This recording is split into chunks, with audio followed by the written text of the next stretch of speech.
Hello, officer. The young woman raises a cigarette to her lips.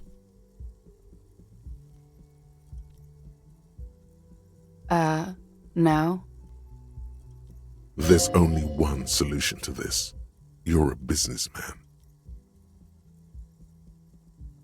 The young woman shakes her head slowly. No. You're a police officer, sir.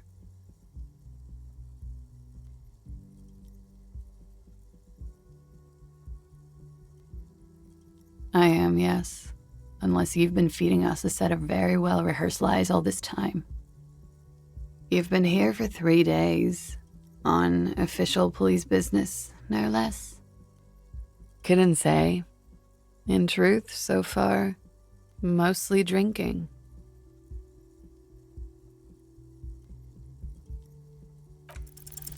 The words have already left your mouth.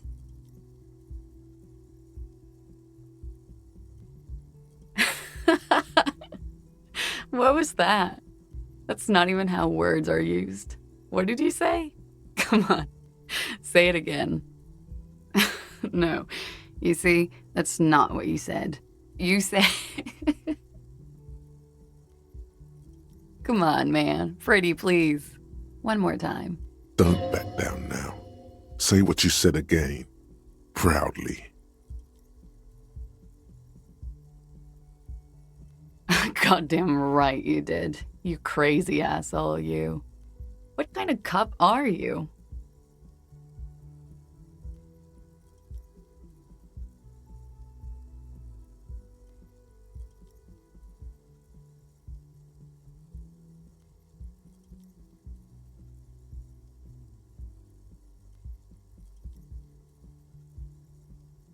Don't be. It was funny. And anyway, who gives a shit? Who gives a shit about any of it? She appears to genuinely want you to understand it's okay. So what if you can't pull grade A pussy anymore? There are other things in life, more meaningful, more fitting for a man your age. This is Fata Morgana. One thing though. It's gonna suck for you later when you have to interrogate me.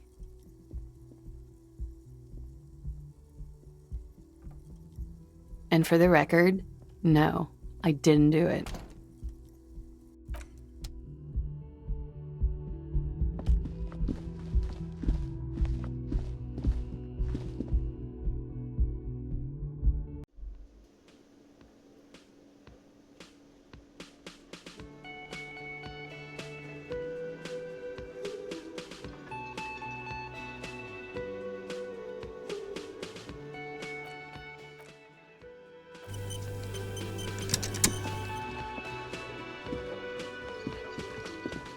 A man in his late 20s stands behind the counter, inspecting a stuffed seabird.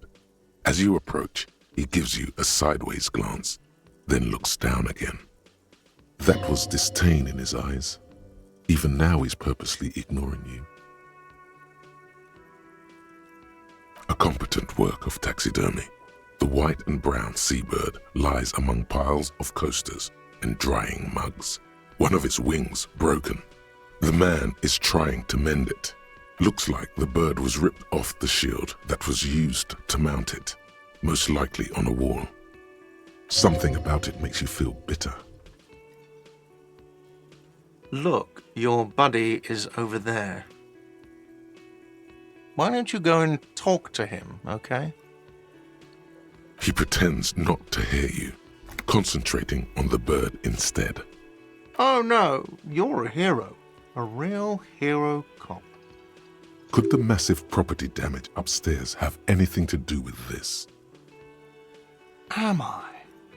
Or did you ride in, take the body down, solve the murder, and not trash my hostel room? No, you see, actually, you didn't. You haven't done anything even remotely useful since you got here. No, I haven't seen you around. I'm not always here.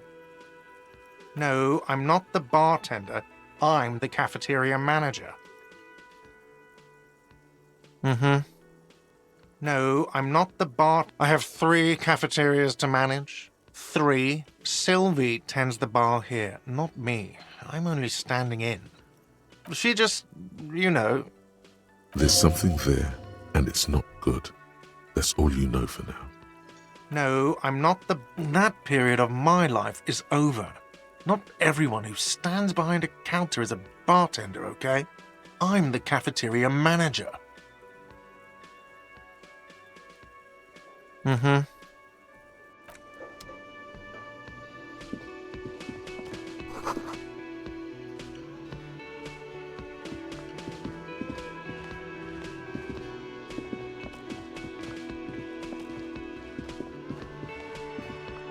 A bespectacled man in an orange bomber jacket is tapping his foot on the floor.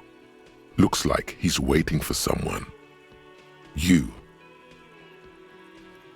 As you approach, he narrows his eyes and extends his hand in greeting. If an assault were launched on this building right now, if the windows came crashing down and the whole world descended upon you, this man would hurl himself in death's way to save you. You are sure of this, but why? Hello, I'm Kim Kitsuragi, Lieutenant, Precinct 57. You must be from the 41st. You realize he's waiting for your name. This is your chance to come up with a really good name for yourself. Get creative. Conceptualize. Raphael Ambrosius Cousteau.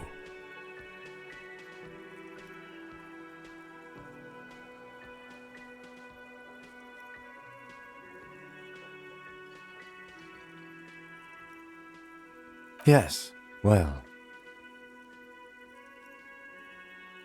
It looks like we had a little scheduling error on Sunday. Saturday too, actually. Have you had time to talk to the manager here?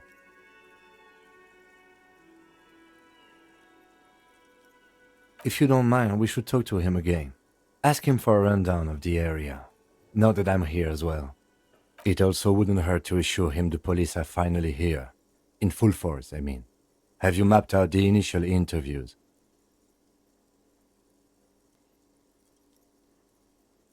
Right. And the interviews? Okay. We'll have time for that after we take a look at the coroner's case. Have you removed the dead body from the tree?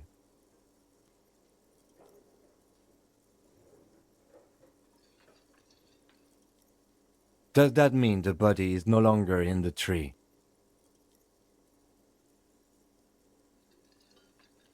So, the body is still in the tree.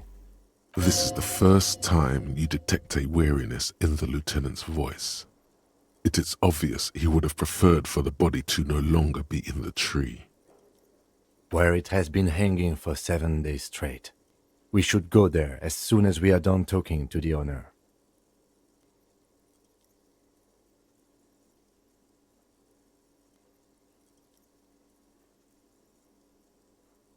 After you, officer. If you're about to embark on an investigation, shouldn't you have a badge? You mean you don't have a badge?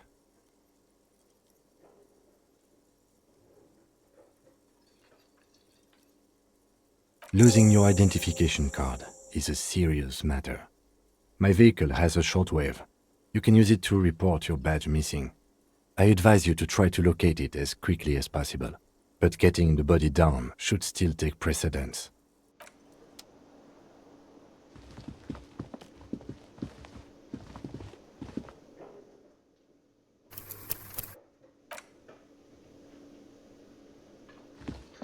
The man with the unimpressive beard notices you approaching. He drops the ledger he was holding and turns to the lieutenant. Mr. Gart, right? Yes. I am Kim Kitsuragi from Precinct 57. This is an inter-district investigation, so joining me from Precinct 41...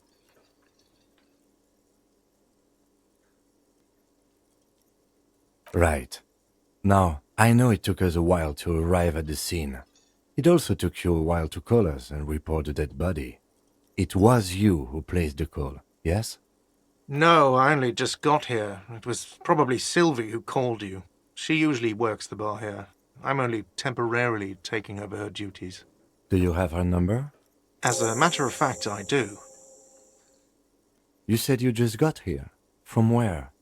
Are you a local? What, of Martinez? No, I live in Jamrock. I only sometimes come here to keep an eye on the place. This is just one of the many, many cafeterias I manage. But you still know your way around, yes? In case we need directions. Yes, I know where some things are, but as I said, I don't live here. I just used to work here. And I'm not going to start working here again, if that's what you think. I didn't imply that. Detective. I have everything. You? Yes, he means, do you have questions for me, like a police officer would? Behind this building, there's a courtyard. They hoisted him up on a tree there. That's easy. See that door there? First you exit through that. Then, to your right, you should see a big hole in the fence. A really big one. You can get to the courtyard through there.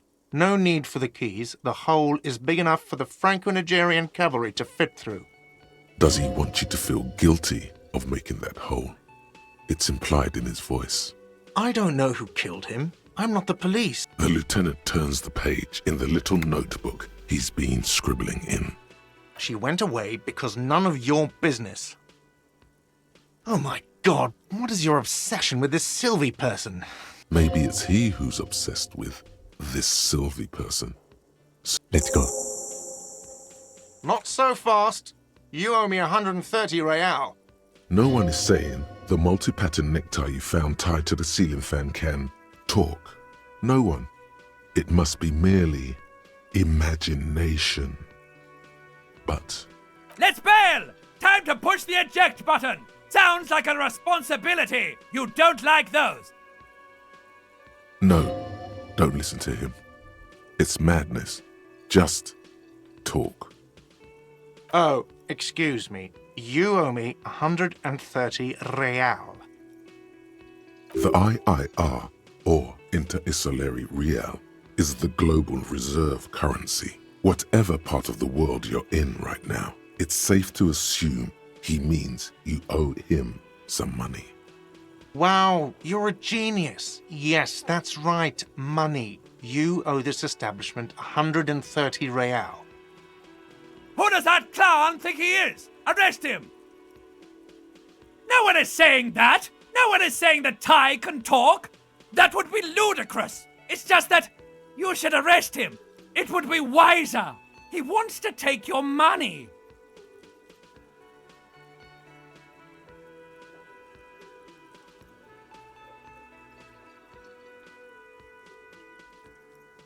The lieutenant watches you fiddle with your horrific tie, sweat stains forming under your armpits.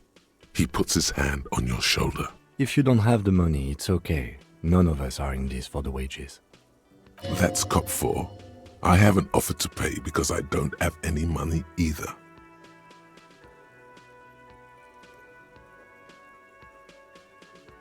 What are you, a philosopher?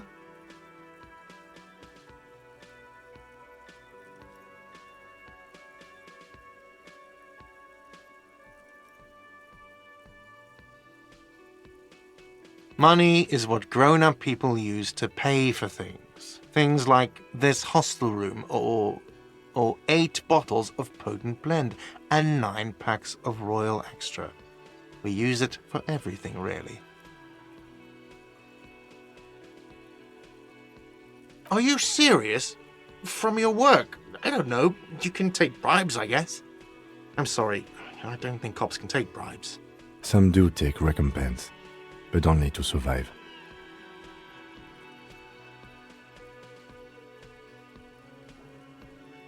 There's a shuffle of nylon as Lieutenant Kitsuragi looks for something in the pockets of his orange bomber. I'm sorry, but he has to pay. I can't let him stay here any longer if he doesn't.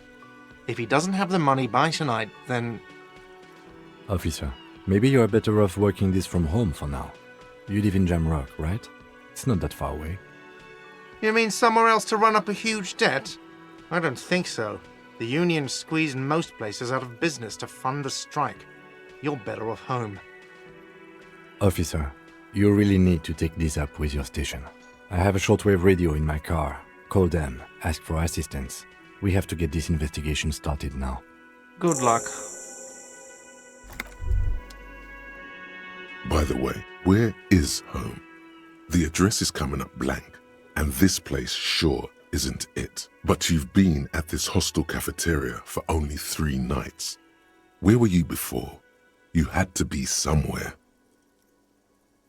In time or space? That doesn't sound like somewhere you can stay if you run out of money.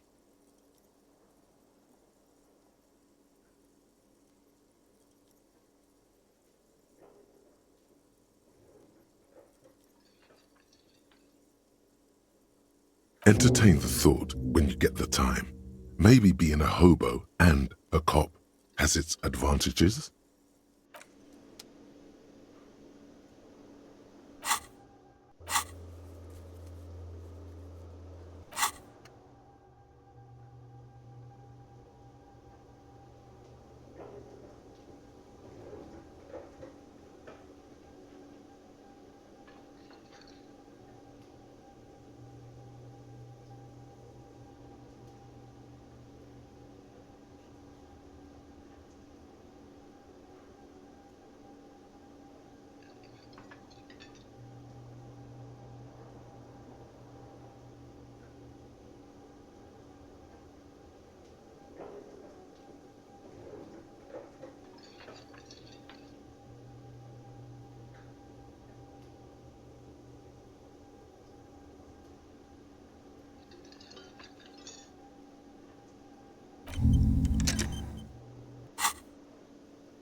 Before you stands a motor carriage. The bodywork is covered in blue and white livery, bearing the number 57. Vapor emanates from the large engine on the back of the vehicle. It hasn't had time to cool off yet. This must be the infernal machine that tore you from oblivion. In the cabin, you are welcomed by a set of steering levers, a radio microphone on a hook, a pull-out toolbox under the seat, and the soft glow of the fuel preheater gauge.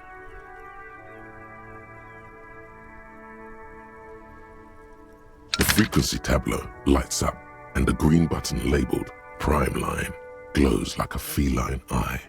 And then you hear something. The soft purr of electrical kittens, radio waves cast far and wide over the metropolis. A woman's voice greets you through the static. This is Precinct 57. Hello, Lieutenant. How may I assist you? Hello, Alice. Please assist our colleague from the 41st Precinct here. I'm putting him on.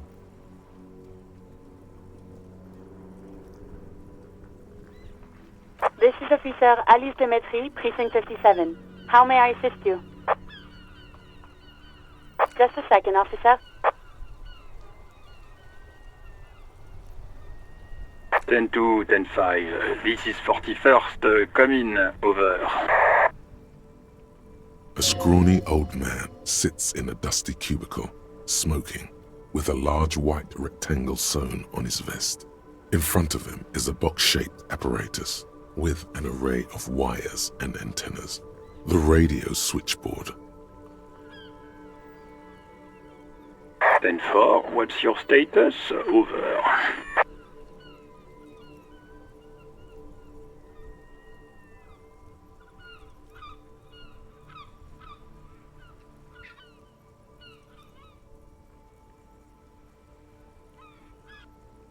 Ten 18, 10-20, over. 10-18, 10-20, over. State your message, sir, over.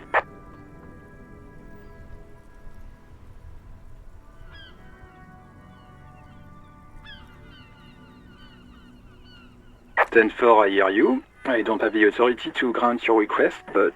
Is it him? What does he want? He says he needs money.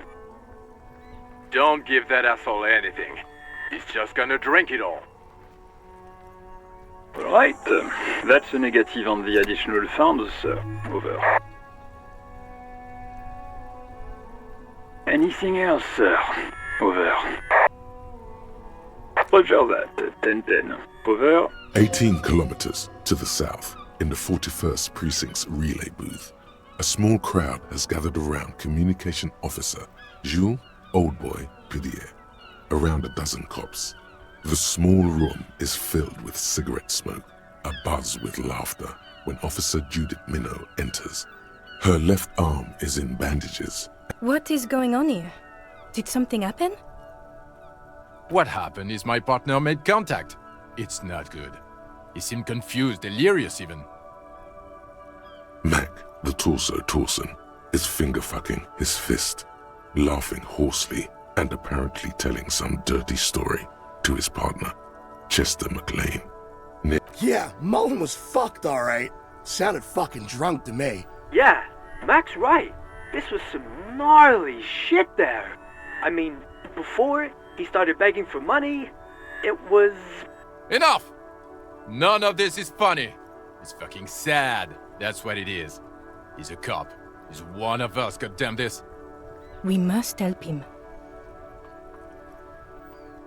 Yeah? How do you fucking plan to do that, huh? Get him off the drink? Go jogging with him in the morning and get him on carrot juice? He's a lost man. I just know we can't give up on him when he's at his weakest. He would... Mac, man the door. You know what he told me? I don't want to get better. I want to get worse. Those were his words.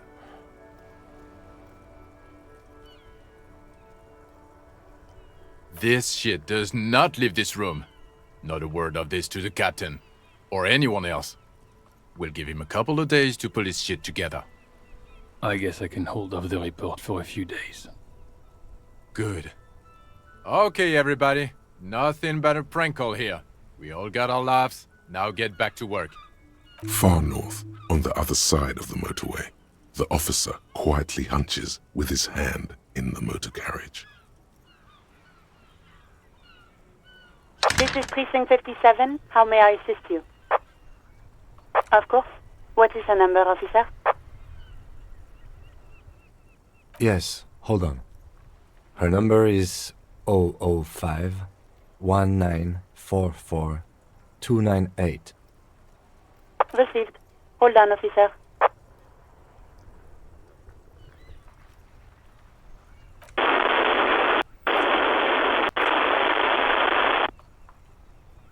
Lieutenant Kitsuragi slowly begins to tap a little rhythm with his right foot. Quite a lot of time has passed. Officer, I have Sylvie Malaika on the line for you. Yes, hello?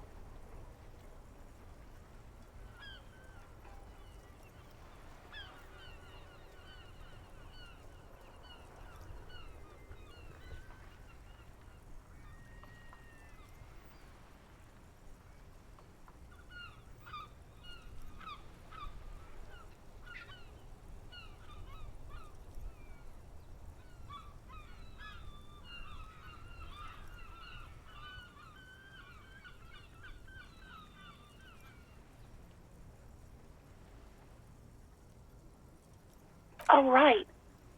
Hello, officer. What can I do for you? You can hear resentment in her tone. She's not thrilled to be talking to you again. You mean, why did I leave the bar? Honestly, I'm not really comfortable discussing it with you, sir. Let's just say I left because I needed to get away from someone. You know whom? You think you hear a sliver of accusation in her words. Don't be paranoid. She's obviously talking about someone else, not you. Maybe, I don't know. No, not me. What? Of course it bothered me. But I thought the union already knew about the corpse.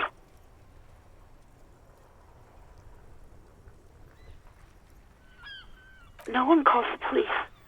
The union would get angry. You know, what the union says goes. People listen to them and they take care of their own, which is like everyone here. Garbage.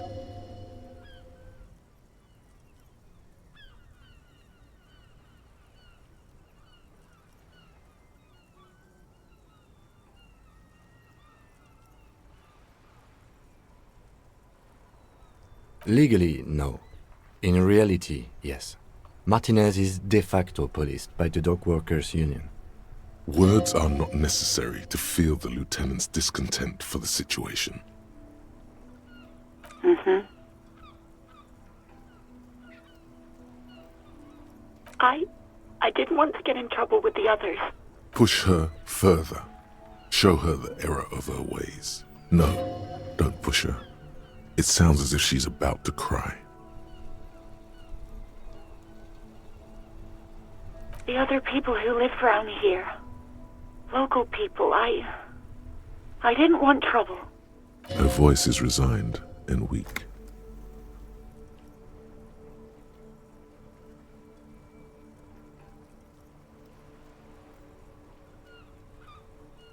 You don't live here. You don't understand. Squealing is frowned upon here. Everything is dealt with, well, by the union, internally. Please, I just didn't want any trouble. You do? Oh. What else can I do for you? No, sorry. I don't. Not a lot of people have phones around here. Copper thieves take the wires. People don't have the money to have the cables put in again. They use the union's phone, or the one on the coast. It was someone else. We'll find them sooner or later, officer. It just... What? Of course it bothered me. But I thought the union already knew about the corpse. No one calls the police. You know... Garbage. I don't know what to tell you, officer. Yeah, go on. You mean, why did I leave the bar? Honest, you know who? You think you hear a sliver of Don't be paranoid. She's obviously talking about someone else, not you.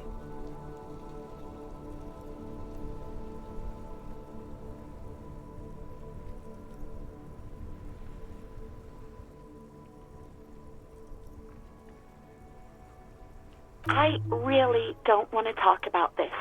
Let's just forget about this. Oh, maybe, I don't know. I do hope so. Please, don't call me again. Bye. Yes, you have obviously done something to upset her at the Whirling in Rags, when she was still working there. I'm not mad, it's just... You were so drunk and so emotional all the time, and then the skua thing happened. It just made me want to quit. The stuffed bird, the great skua. You threw it against the wall while screaming, "Fuck that bird," and laughing like a maniac. I think you said it had been giving you shit ever since you got there. It was a pretty bird, there since I started working in whirling. I really liked her. We call her Scotty. There's genuine sadness in her voice. Yes, obviously. You were the worst client I've ever seen. And I have seen so many assholes in this place. I've had sailors fighting, union guys grabbing my ass, kids stealing booze. Once a guy was glued to the karaoke machine every night for 2 months. But you, well, you were worse than all of them. Honestly, you were getting borderline aggressive. Even about little things like not turning down the volume at 3 a.m. I even liked one of those songs you kept listening to on repeat. No more. I hate it now. We Go On by the O.O. I can't listen to it anymore. You've turned it into a parody. To hell with that song. Then there was your room. Your project. An experiment to see how bad it can get in there. I tried to send the cleaner, but you wouldn't let me. Threatened to make me understand. I had no idea what you meant, and I don't want to know. And then you screamed something about how you're a piece of shit human being, and why does anyone even let you work as a policeman? That you'd fire yourself, but you can't even do that. And then I had to deal with your toilet. The one you clogged with police documents, causing water damage downstairs in the kitchen.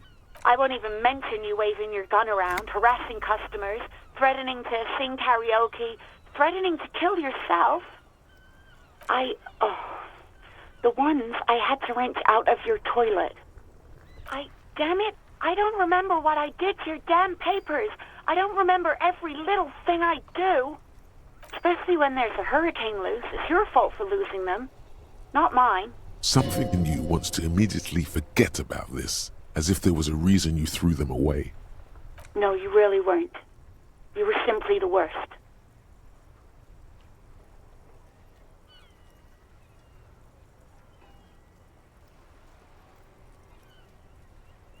God, I knew I shouldn't have brought it up. Just try not to call me again, and let's pretend it never happened. You hear a sigh of relief on the other end of the radio. Word. Anything else I can help you with? 57's over and out. In the cabin, you see a set of steering levers, a radio on a hook.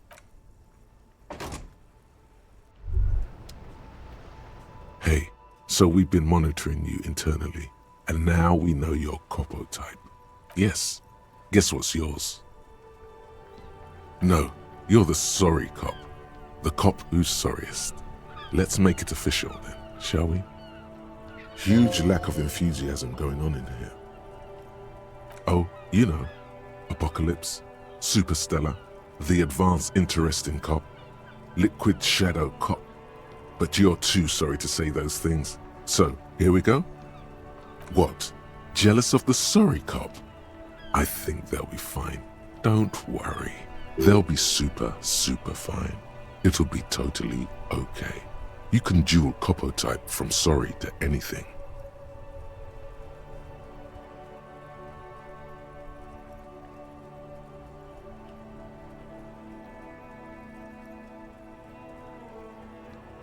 Yes, impotent rage and lamentation. Let's wrap it up? Of course you are. It's okay. See if you can get something out of this, like info, or maybe every time you say you're sorry, you get $1 million.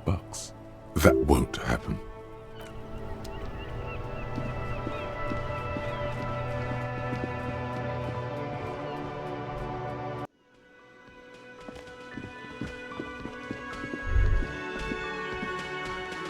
Can I help you?